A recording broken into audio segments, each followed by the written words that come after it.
Tonight, an Iranian drone strike diverts flights away from Dubai as Israel announces a ground offensive against Hezbollah positions in Lebanon. Good evening, I'm Jennett with you from Ngunnawal country and acknowledging others with connection to the lands of the ACT. This is ABC News.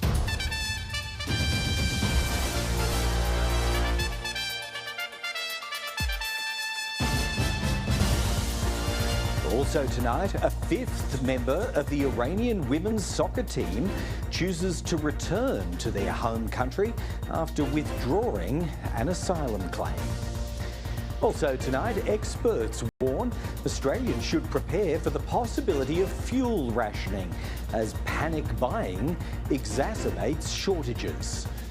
Crowds welcome King Frederick and Queen Mary to Canberra on day 3 of the Danish Royal tour of Australia. And we meet the kayakers who got a little too up close and personal with the Canberra Balloon Spectacular.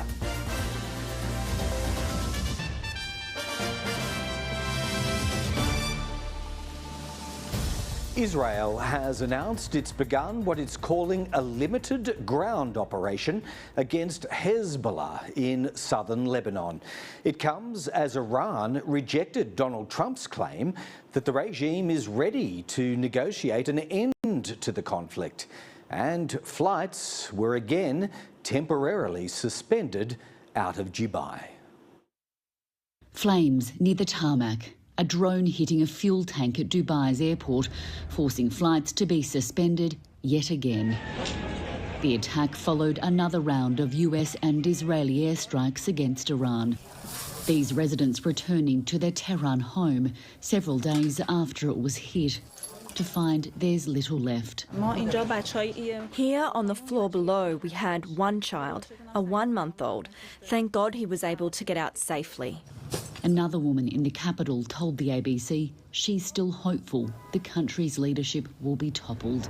But she says the communications blackout imposed by the regime has worsened. We feel trapped like hostages. It's as if this regime is taking everything from us. The US president claims Iran has largely been defeated, but says he's not yet prepared to end the war. They want to negotiate. They want to negotiate badly. I don't think they're ready. We have never asked even for negotiation.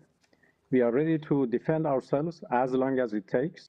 Donald Trump is demanding other nations help protect oil tankers from Iranian threats in the Strait of Hormuz, pointing specifically to China and warning NATO countries they'd face a very bad future if they don't step in.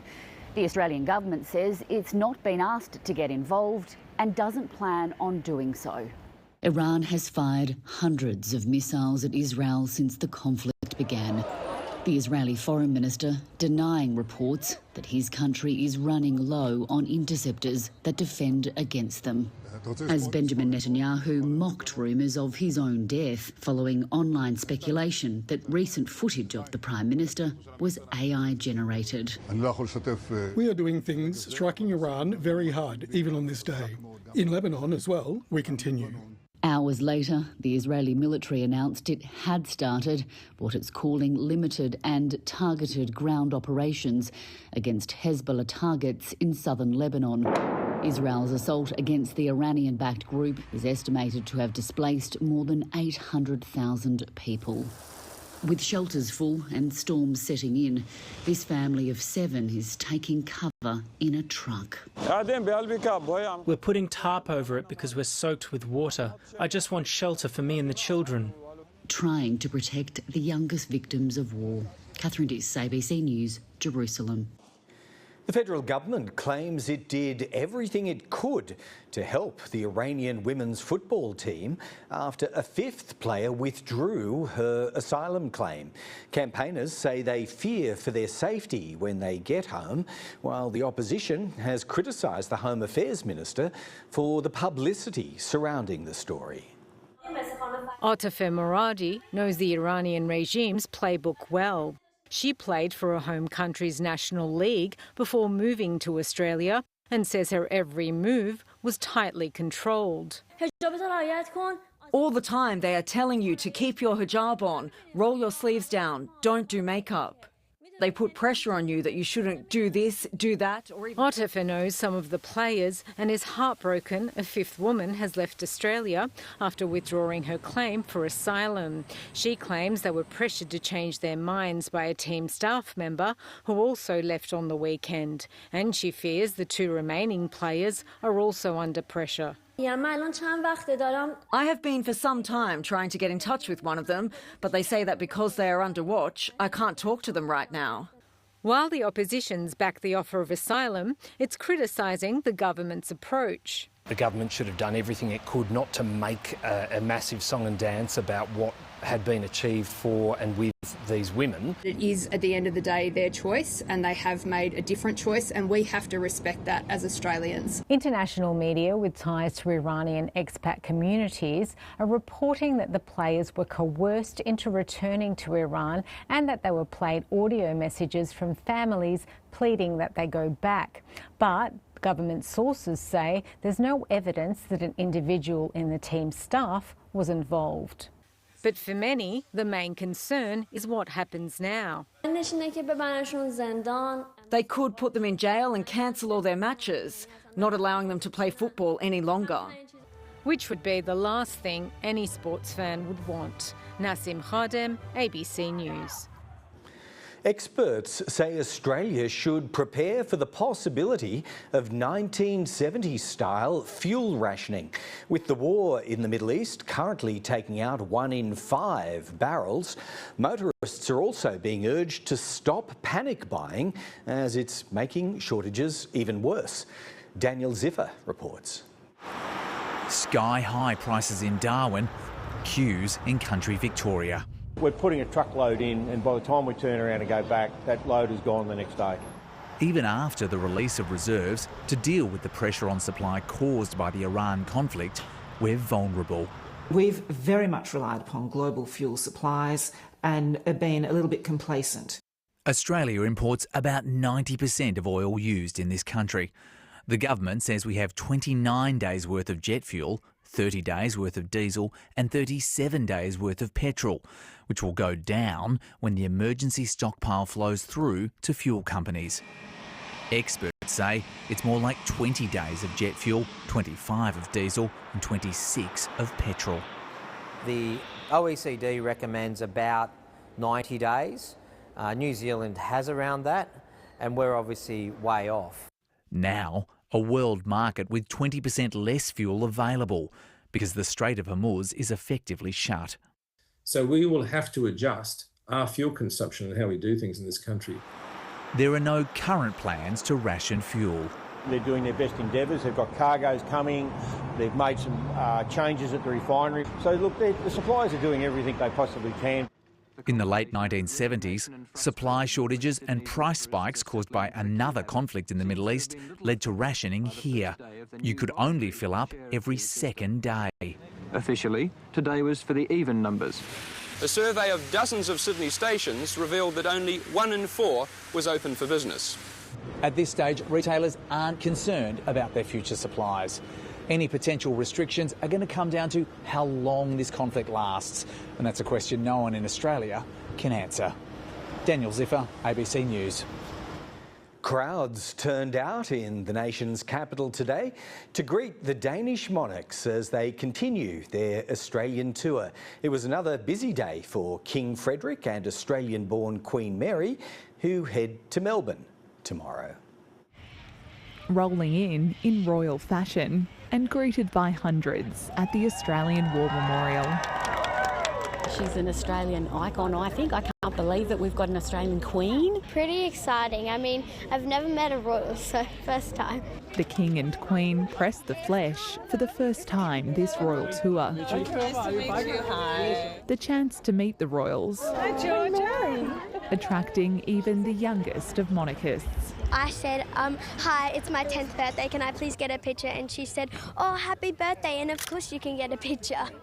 This is the royal couple's first visit to Australia since becoming King and Queen of Denmark in 2024. Those getting to share a brief moment with them today will no doubt treasure the experience for many years to come. I'm actually from Melbourne. I spontaneously Friday night decided to drive up yesterday. There may not be another state visit to Australia. The pair laid a wreath at the tomb of the unknown soldier.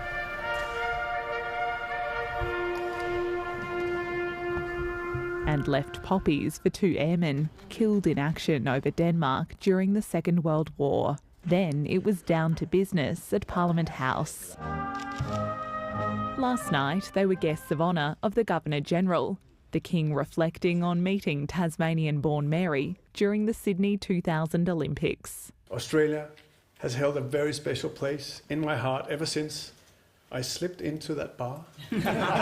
Next stop on the tour, Melbourne, before a fairy tale homecoming in Queen Mary's native Hobart. Lily Knopfling, ABC News, Canberra. Despite early warning signs of a harmful toxin, the South Australian government took months to update its public health advice on the state's devastating algal bloom. It's now 1 year since the bloom began spreading along the coast, becoming one of the nation's worst marine disasters. Four Corners' Angus Grigg reports. It was one of the first signs of environmental catastrophe. See, that's what a dead oyster looks like. Steve Bowley's South Australian oyster operation was forced to close for 8 months last year because of a toxic algal bloom.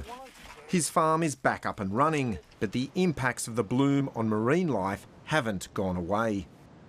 The environment here is broken. It's because of a species of algae never seen before in Australia, which produces brevetoxins. We've never had brevetoxins, so just our detection of brevetoxins is the trigger for a full investigation. But it took the South Australian government 4 months from the discovery of the toxin in oysters to change its health advice for asthmatics.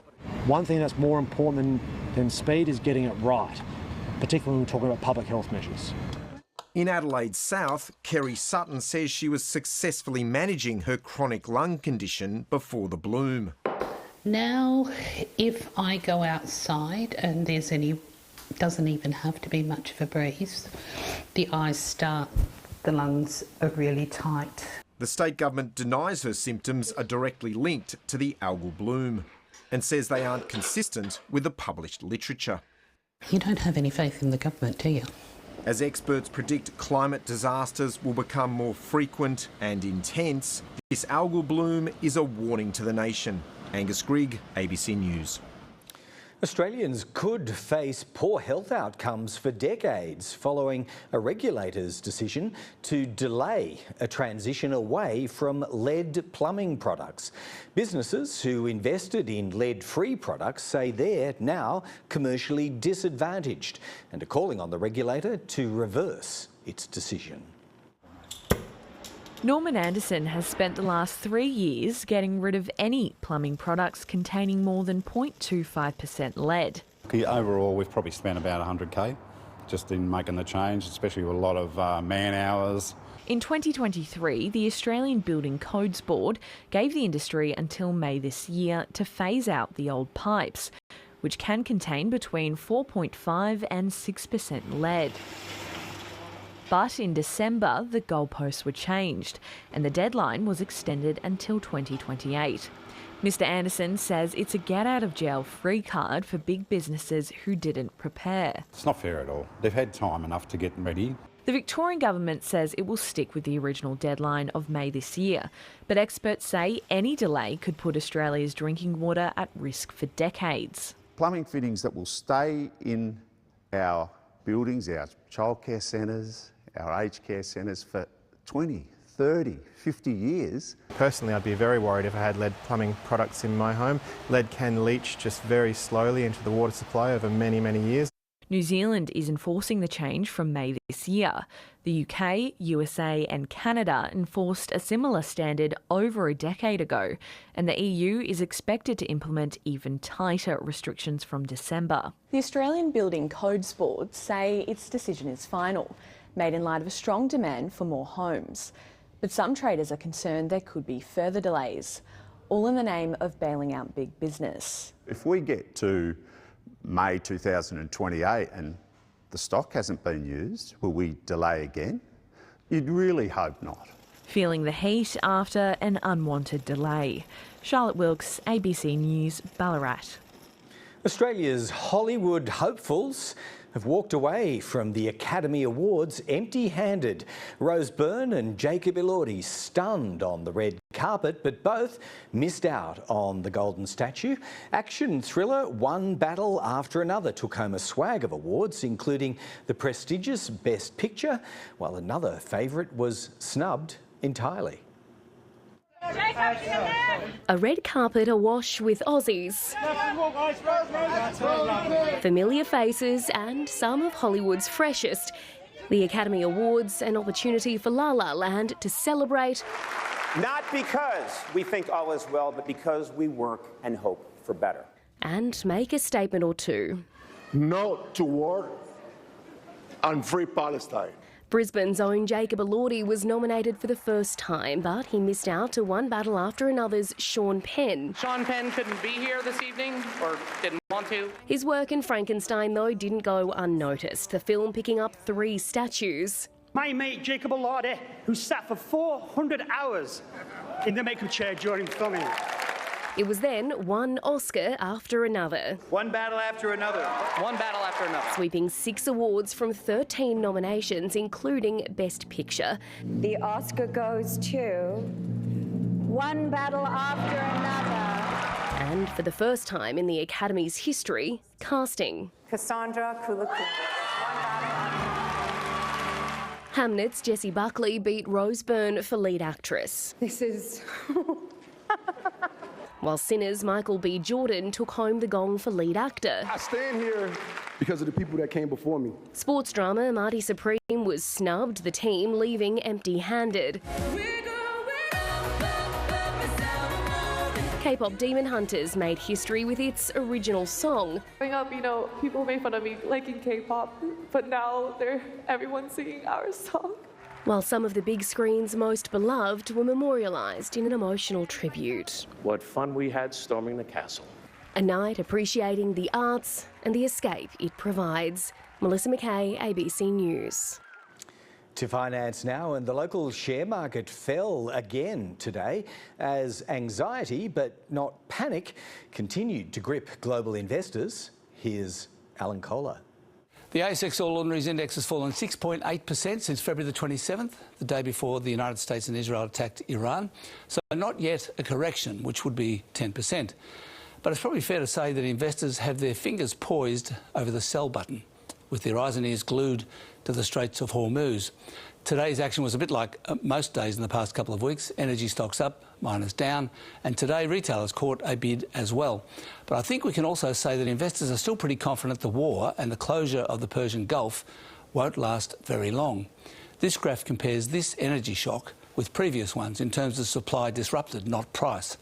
Last week, the International Energy Agency said this one is the worst in history. And this graph is what the IEA was talking about. But markets are not acting like it is. Also, this shutdown is about far more than oil and gas.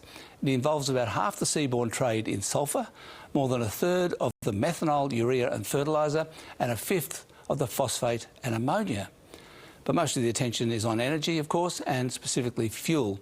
Here's a graph of the average Australian petrol price and the oil price. Now, petrol is now higher than it was in 2022, but oil is not. So retail margins must have expanded since then. The Reserve Bank's Monetary Policy Committee will reveal its decision on rates tomorrow at 2:30. The futures market is putting the chances of them going up at 68%, but the economist's choir is singing the rate hike chorus. And one of them, Paul Bloxham of HSBC, said today that the economy will need a downturn to get rid of inflation. A recession? Time will tell, he said. The Aussie dollar crept a bit higher in anticipation of a rate hike. Global share markets mostly fell. And on commodity markets, West Texas oil is sitting just below $100. Gold and silver and copper fell. And that's finance. Coming up on 7:30 with Sarah Ferguson, the massive data centres moving into the suburbs. This is just looming over us 24 hours a day. It's just so imposing in every single way. This will be one of the largest standalone sites in the country, more than 225 megawatts of IT power here. They're relatively small as a user of power relative to other users. Also, I'll be talking to Energy Minister Chris Bowen about the latest on Australia's fuel challenges. That's coming up. The Matildas are remaining tight-lipped about their lineup for tomorrow night's Asian Cup semi-final against China at Perth Stadium, despite good news for two of their stars. Australian coach Joe Montemurro says Hayley Raso and Steph Catley have passed concussion tests and are pushing to return after missing the Matildas' quarter-final victory. The final preparations before the battle for a spot in the Asian Cup final.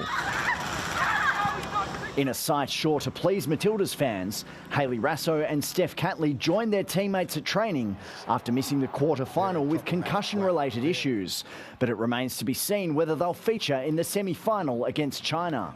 They've cleared all the relative protocols and are in the squad for tomorrow night. Yep. What sort of chance are they of playing? Wait and see. As well as the rare chance to qualify for a major final on home soil, Tuesday night could also see a major personal milestone.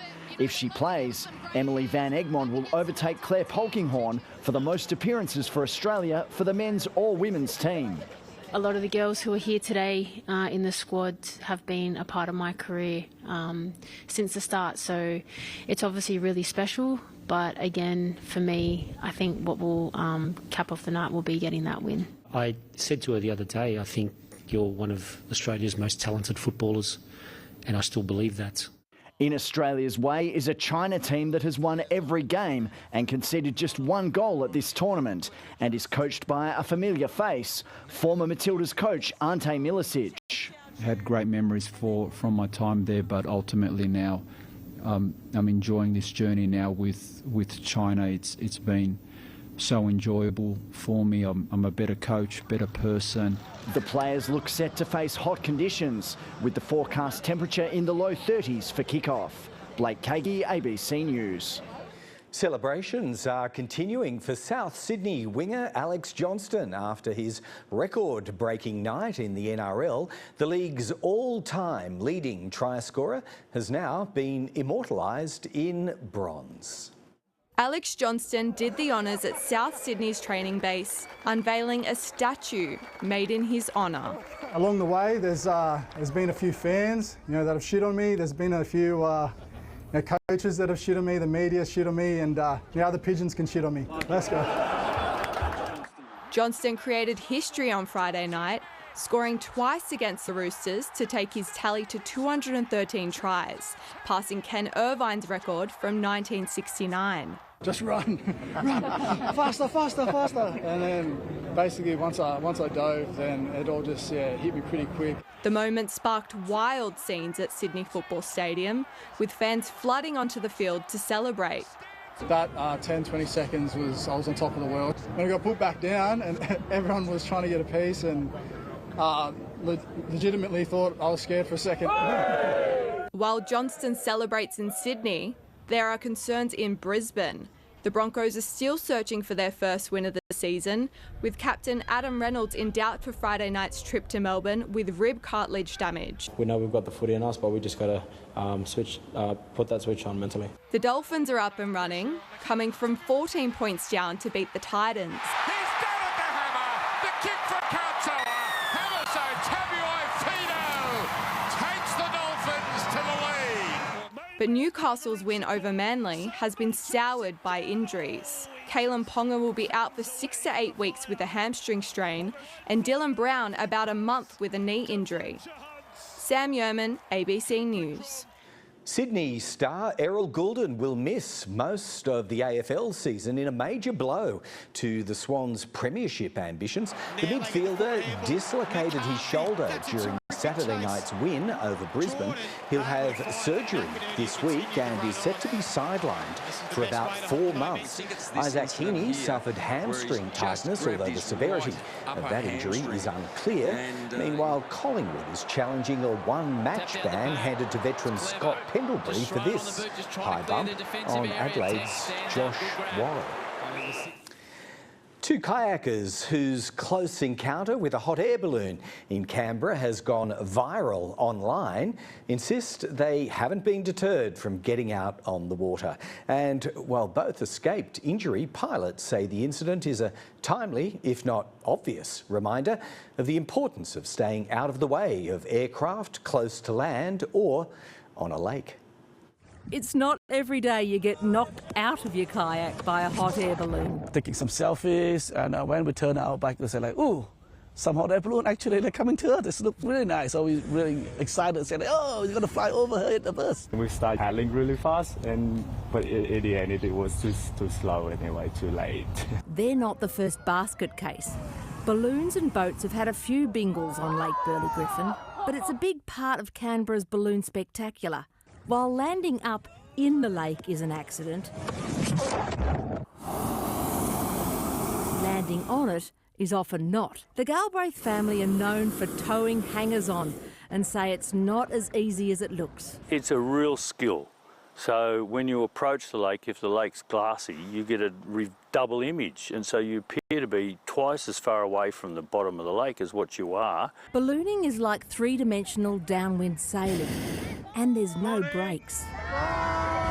We can see the boats that can't move fast or the paddlers that are a little bit slow, and you yell at them to move quick.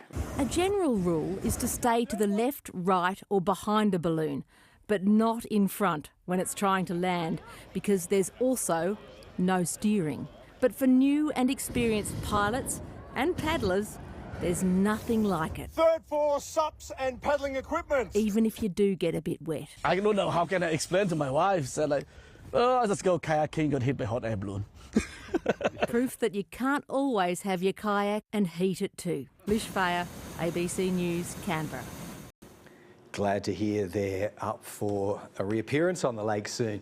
Now that the most extreme temperatures of summer are behind us, the level of alert for aerial firefighters drops off a little too, but that doesn't mean they're standing down for the year.